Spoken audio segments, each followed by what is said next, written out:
Yeah, so David Pollington. I come from the mobile industry. I've been working in the mobile industry for about 20 years. So I'm just going to be talking a little bit about some of the topics that have been touched on over the past couple of days around the fragility of passwords and potential opportunities to use the mobile device to improve on that. So we're all very familiar with this. Even if we tell users to use more passwords, to strengthen their passwords, basically speaking, they won't listen. It's human nature. You'd always come back to something which is simple and convenient. So this is the issue that we're trying to address here.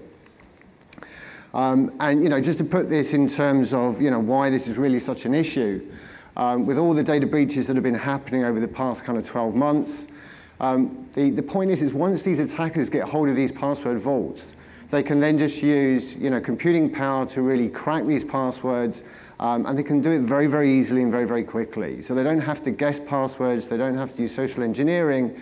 I think as Patrick was saying this morning on the keynote, once they've got hold of these password vaults, they can just crack them and they just sell them, they monetize them. So the only way really to solve this issue is to remove passwords altogether. So one option is to move to the far end of the spectrum in terms of using some hardware tokens. But typically speaking, this is the wrong answer. They're costly to deploy. They're very inconvenient for the user. In terms of having to carry it around with you all the time, in terms of having to have a token perhaps per service, it just doesn't scale. So this isn't the way forward. And actually, this is too rigid because when you look at the authentication requirements these days, it needs to be much more flexible. So maybe we're trying to authenticate a user as they're trying to access a service. Could be a primary login. Maybe we want to use some kind of step-up authentication. So somebody who's doing an online commerce transaction, and we just want to double check, is that really the right person before we allow them to make that purchase? We need to be able to federate identity so that the user can actually use one set of credentials across a whole range of different sites. In other cases, actually what the requirement is it's around authorization. It's around having an auditable trail that this individual did actually say, yes, I actually want to use that service or invoke that action. And I think the other interesting thing is when you look at some of the new companies that are coming along, like Airbnb and Uber, et cetera, it's actually all about trust. It's all about reputation capital. To a greater extent, they don't actually care who you are. They don't care that I'm David. They just care, am I a trustworthy person? Can I do business with this person? Can I do a transaction? And then at the far end of the spectrum, you've got things like digital signing, which again is about non-repudiation. So did I really sign that mortgage request, that application? So getting the balance right between convenience and security is really the trick here. So we want to do away with passwords. We don't want to use hardware TANs. We need to try and get this balance right. And if you don't get the balance right, you create barriers for the user. So the watchword these days is all about convenience. It's all about lowering friction, as well as trying to mitigate against the increasing fraud risks that have been discussed in previous sessions over the past couple of days. So what about the mobile phone? How can this help? Well, mobile phones have become omnipresent. You've always got one in your pocket. I could do a show of hands, but it's pretty pointless. So it's something you've always got with you. And the other point to this is that it can give you peace of mind. So if you start to tie account access to possession and control of your mobile device, it completely removes the scalability of some of these online attacks. So yes, someone can still come after you and bang you over the head with a spanner and steal your phone, but that's not scalable. So this is really what we're trying to look at, is how can we use the mobile phone as a way of getting rid of passwords, but also trying to maximize convenience and security for the user when it comes to authenticating themselves or authorizing online transactions. And there have been attempts to do this in the past. So you're all probably familiar with one-time passwords that are pushed to your mobile device using SMS or IVR type systems. There's been a lot of discussion over the past few days around multi-factor authentication and why has it not been picked up? Why is it not more successful? And the problem is it's just clunky. It's not as good as it needs to be. It's not convenient. So people don't use it. They go back to using simple passwords again. So this is really the thing that we need to try and address. So what we're trying to do, just to recap, we're trying to move away from the single-factor knowledge-based authentication methods, the username and password, far, far too easy to hack these days. We want to move to something which is intrinsic, so your mobile phone is something you always have with you. It's an implicit factor of authentication. If anybody wants to undermine your account, they've got to get access to your mobile device. And then you can layer on top of that additional factors of authentication. So it could be that you challenge the user to enter a PIN on their mobile device. It could be that you use a biometric. But the key point to note here is that this is all locally verified. We're not storing that PIN in the cloud. We're not putting the biometric pattern in the cloud. This is your device. You register your own fingerprint. You register your own PIN to your device. Only you know it. It's never shared. It can't be compromised. And then the other thing that we've been looking at is just around the notion of using some of the network session-based metrics that again can be used to address some of these fraud issues, and I'll come on to that a bit later. So when we talk about knowledge-based authenticators on a mobile device, so what options do we have? So there's a couple of options here that we've been looking at. One is around putting a Java card applet on the SIM itself. So obviously the SIM is a great device if you can use it. It's a hardware secure element. The user can register a PIN. It's stored on that SIM, on their SIM. They can port it from one device to the next. They can verify directly to that SIM. It's a great solution. Another solution is to use a smartphone app. And just to make this more secure, we can bind it to the device. We can bind it to the SIM. We can bind it to the user's phone number. So effectively, you can create a token that you can then use for signing those responses from the app to the back end to make sure that you mitigate against some of the replay attacks, man-in-the-middle attacks, and also that you try and avoid cloning on the device. Okay, so we've got a bunch of knowledge-based authenticators for mobile devices, and we've also got a bunch of biometric authenticators. So increasingly now, flagship mobile phones are starting to integrate biometric capabilities, whether that be fingerprint sensors, things like voice biometrics, or iris scans. And actually, Docomo, a few weeks back, they announced their new portfolio of terminal devices for the next 6 to 12 months, 4 of which are FIDO compliant, 3 use fingerprint sensors, 1 uses an iris scan. So basically, we're going to start seeing more and more mobile phones coming through, trickling down from the flagship, the high-tier devices to the mid-tier devices that will have these kind of intrinsic capabilities to authenticate the user via the device. But obviously the issue that we face is that if we can use the mobile phone, there's great ways in which we can authenticate the user via the mobile phone, but unless there's a consistent framework, it makes it very difficult for the service providers to actually make any use of these capabilities. So this is what we're trying to address in Mobile Connect. So Mobile Connect is an initiative by the GSMA, and I'll talk about that in a sec, with the operators, with the vendors, with the service providers, to put together a common framework based on standards that has worldwide reach, that leverages the mobile phone for authenticating the user, authorization, and also providing information about the user to relying parties. So as John was saying right at the start, the GSMA is effectively the trade body for the mobile operators, but these days we work as much with vendors and service providers as we do with the operators. So really now we kind of represent the mobile industry. There's well over 1,000 companies that are members of the GSMA. So it's a big organization. Okay, so we've got this thing called Mobile Connect. And this is this framework, this initiative that we're putting together with the whole ecosystem to really be able to embrace and leverage the mobile phone as an authentication device. So first and foremost, it's all about being user-centric. It's got to be simple to use, it's got to be convenient, it's got to be transparent. Okay, so it's all about empowering the user, giving them back the control to use their own mobile device to authenticate themselves to online services. So it's anonymous. We don't share any personally identifiable information from the user to the service provider when they authenticate. Okay, it's slightly different to some of the federated login solutions. We go through a binding process. It's effectively a credential management process. But the framework itself, because it's based on OpenID Connect, means that it can then expand to provide a consent mechanism by which the user can start sharing information about themselves with a service provider. And again, it's about convenience. So, rather than you trying to complete a purchase on your mobile device that might require you to tap in things like credit card details, shipping address details, etc., all of that information is often carried anyway by the carrier, by the operator. That can just be provided to the merchant with the user's consent, if they want to do that.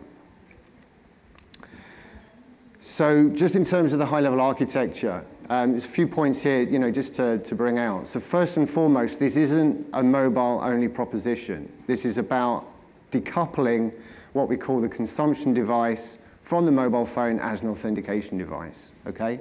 So as a user, you could be accessing a service via your desktop, tablet, your car, your fridge, doesn't matter, over whatever channel. And effectively, you want to go through a process of authenticating yourself, authorizing something. The service provider makes a call to your operator and says, please, can you authenticate David? They then ping me via an authentication method. I authenticate, they provide the response back, all using OpenID Connect. And the important thing here is that we also decouple the provision of the service northbound to the service provider from the method of authentication. So we can actually swap in and out lots of different authenticators. And that's really important because in a lot of markets, smartphones are not prevalent. You have feature phones, you have other devices that, legacy devices are still out there. So we need to be able to support a range of different authenticators to support the full breadth of different users and devices. But equally, we want to be able to future-proof this. So as FIDO comes along, as new authenticators come along, we want to be able to incorporate those as well into the framework. So you can see here how the FIDO UIF protocol, the authentication system provided by FIDO, can just plug straight in to the Mobile Connect framework. And we've actually been working with the FIDO Alliance to develop a white paper that identifies exactly how that works in practice, and that will be published in the next month or so.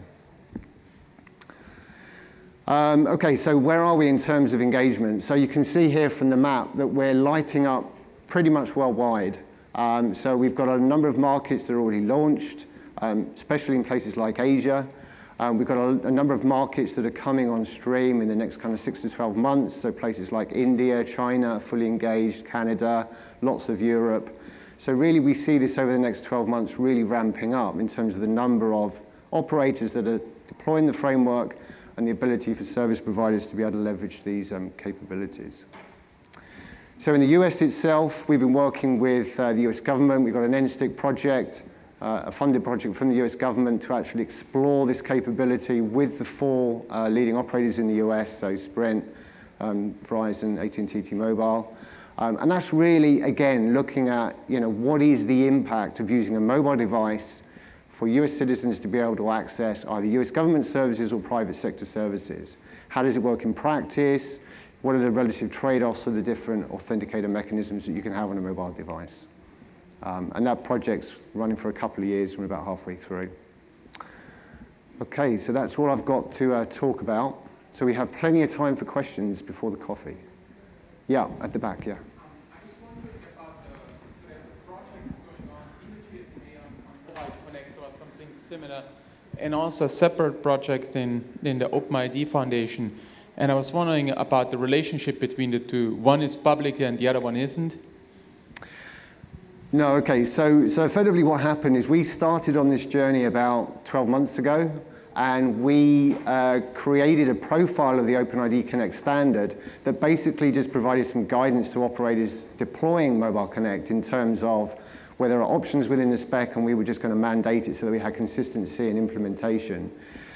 We then engaged with the OpenID Foundation, and we actually instigated the mobile working group within the OpenID Foundation to actually take that work forward and create a mobile profile of OpenID Connect.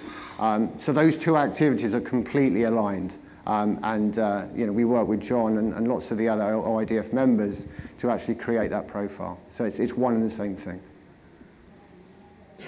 Yeah, at the front or the back.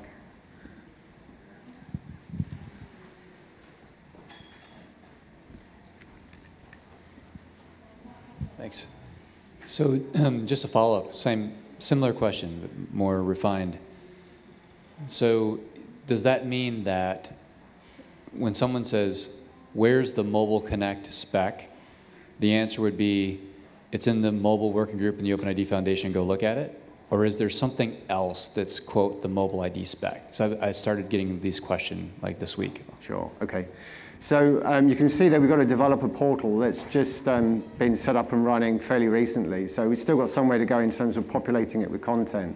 But there's effectively, from a service provider's perspective, there's a couple of APIs that they need to use. We actually, the framework that we have is a completely federated framework. And we have a centralized platform that actually provides a discovery function. So we're not yet using the discovery mechanisms intrinsic within the OpenID Connect spec. So from a service provider's perspective, they need to be able to call this discovery API to determine the correct endpoints for the operator, and then they need to call the OpenID Connect, make that request using the mobile profile. So once the OIDF have finalized their profile, that will then be incorporated within the Mobile Connect set of specifications. So effectively, from a service provider perspective, if you go to the developer portal, you can see at least the current Mobile Connect profile of OpenID Connect and also the APIs for the discovery function. And you can see everything there that you need. So I'll chime in as the co-chair for the OIDF working group because I've never seen a hat I didn't like to wear. The OIDF has a Bitbucket repository where all the specs are available to anyone who wants to participate in the membership in the work group is open to anybody who is willing to sign the non-assert IPR, and we have a large number of carriers and such participating.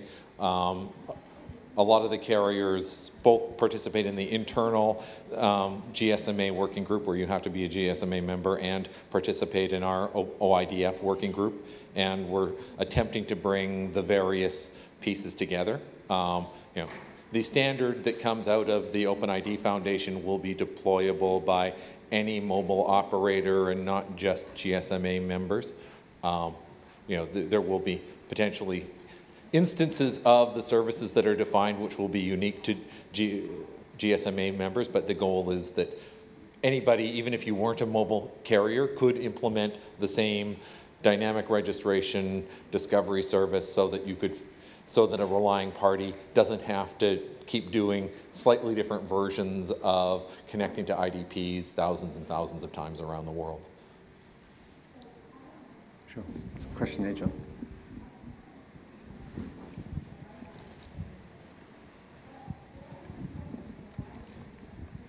Two questions for you, actually. The first one, you mentioned the different NIST LOAs. And one of the things that makes carriers, I think, especially interesting as an IDP is that for a lot of times you have the ability to do in-person identity proofing. And while I would not convinced you can do LOA 4, but up to that level anyway, do you differentiate, since I can go in to get a phone and get identity proofed, or I can order a phone on Amazon? Do you flag the, in the ID token, do you carry any different authentication classes in there to specify a level of assurance to which they were identity proofed, since it can allow for higher degrees of identity proofing? And the second question I have is, have you had any luck getting, because this is to me always the Achilles heel, have you had any luck getting relying parties to sign up? Sure, okay. So something I didn't really touch on is that, because we support this pluggable framework to support a range of different authenticators, we can support different levels of assurance. So from a service provider's perspective, when they make that authentication request, they can actually stipulate whether they want to have a level 2, level 3, level 4. And then depending on the policy that the operator has for that particular user, that device, that service provider, they can then select the correct authentication mechanism, authenticate the user, and then pass that back in terms of the authentication context in the response. So the two that we're really targeting are level 2, level 3, because we want to try and focus on convenience. So level 2 is just a single factor authentication, just basically with the users just swiping something on the phone to say, yes, that's me, I'm trying to authenticate.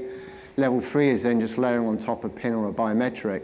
Level 4, so with the SIM applet that I was talking about, we've created a spec that will actually take that all the way up to level 4 if that's what's needed within a particular marketplace. So it just depends if there's the commercial pull. If the banks want it, healthcare sometimes want level 4. So the operators can deploy a SIM applet solution to reach level 4.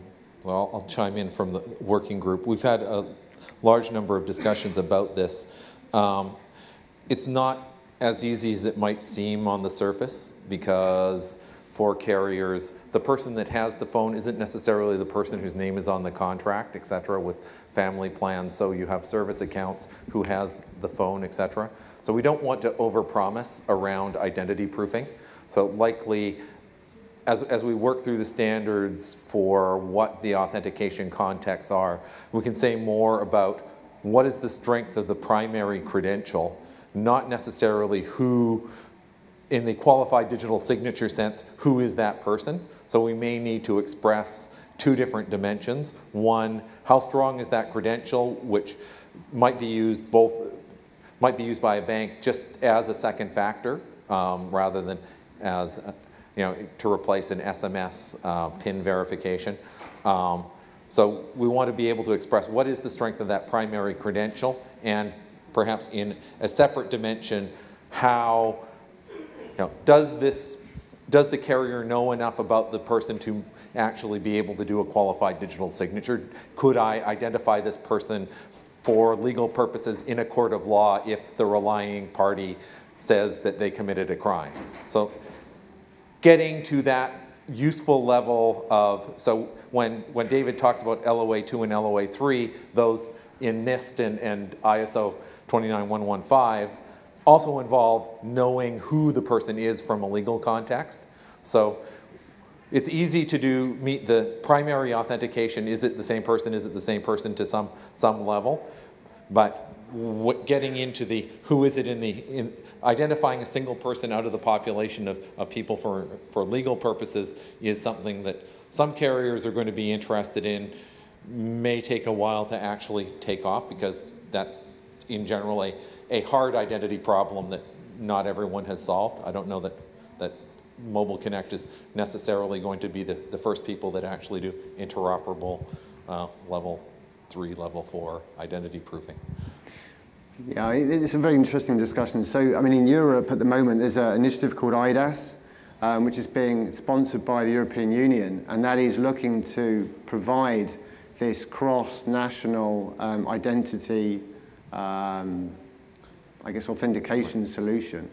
So, in those kind of circumstances, they are looking at what degree of identity proofing is required in order for a service provider from one country to actually then trust a credential that's provided to them from a user from another country. So, we tend to decouple to a certain extent identity proofing and authentication within Mobile Connect, and we can support them both. So if a service provider has a requirement around things like identity matching, being able to do things like KYC, know your customer checks, then that is something that can be supported, and we are actively looking at in some markets. Yeah. But yeah, it comes down to the ability of the MNOs. And just the other question around service provider engagement. So the GSMA have been reaching out to service providers, the operators as well, to really try and gauge, what is the need that we really need to address. We're not just going to build something and then see if people use it. We really want to try and hit the nail on the head. So we've had actually very, very good feedback on this, and we've got a number of pilots with, some large name, service providers I can't talk about, but over the next 6 to 12 months, we see this really starting to ramp up.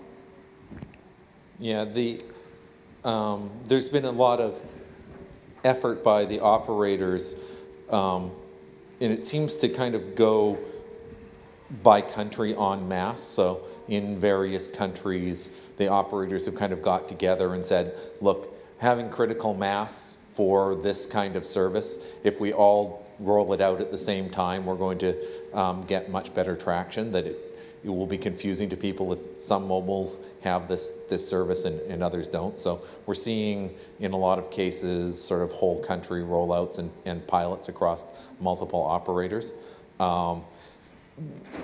We have a pilot going on that NIST is sponsoring in North America, though my experience having worked in the telco industry in past lives is that the American operators are the least maybe towards the end of the adoption curve of actually getting stuff rolled out that we see in other countries, Asia, et cetera. A lot of the operators are far keener to get in early.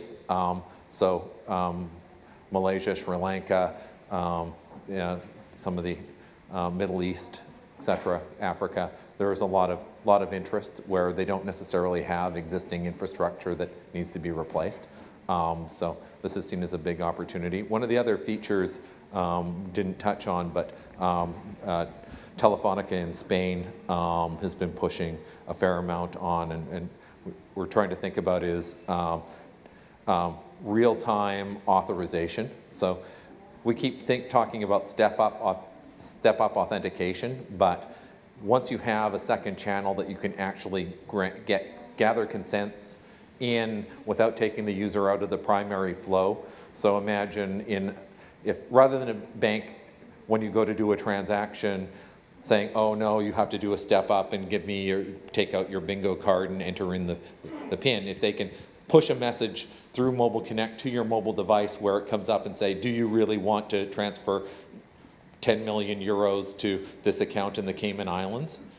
So being able to provide authorization context around things that might have previously been step-up authentication events may actually be an improvement for the user experience. So being able to both get consent for specific transactions and potentially be able to do signatures around those are some of the things that we're looking at in the working group, which are quite exciting. Yeah, and also things like, customer care centers. So I think it was Amex said that they spend 25% of their time with customers trying to identify them. So if you can actually reduce the time it takes for the user to identify themselves when they come into a call center, that's dollars, that's money. All right? It costs a lot of money to have a customer care agent sat there asking the user for their memorable information and secret passwords, and the user taking 30 seconds a minute to actually go through all the security questions. If the call center agent can hit a button, you get a challenge on your mobile phone, you enter a PIN, you're in straight away. That's real money. Right. We had that example in the keynote yesterday of somebody who was attacked by social engineering at essentially a carrier call center. And my well-quoted comment to Andre a couple of days ago is KBA's dead. I mean, everyone's had their information stolen multiple times over. Just get over it if you're an American. It's gone. That, the attackers probably can answer your security questions better than you can. So don't use security questions. Right.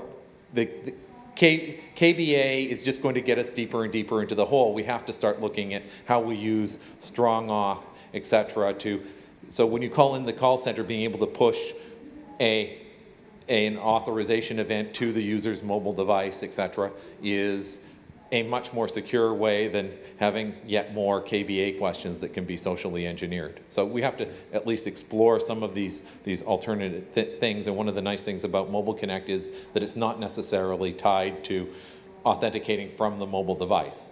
You can use it to authenticate over the phone, you can use it to authenticate over your desktop, you can use it to authenticate over your TV or perhaps Internet of Things device.